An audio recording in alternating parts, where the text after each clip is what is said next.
নমস্কাৰ মই ৰাজ বৰ্মনে আজি স্বৰচিত কবিতা এটি ক'ব ওলাইছোঁ কবিতাৰ শিৰোনামা হে মানৱ হে মানৱ যদিও নোৱাৰা কৰিব কাৰো উপকাৰ অপকাৰো নকৰিবা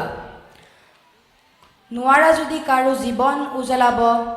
এন্ধাৰো নকৰিবা হ'ব নোৱাৰা যদি কাৰো মৰমৰ তথাপি শত্ৰু নহবা নকৰিবা এগুলৈ অহংকাৰ কাৰণ সকলো ভগৱানৰেই দান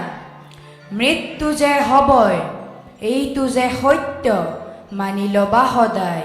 এই মায়া সংসাৰত আহিছোঁ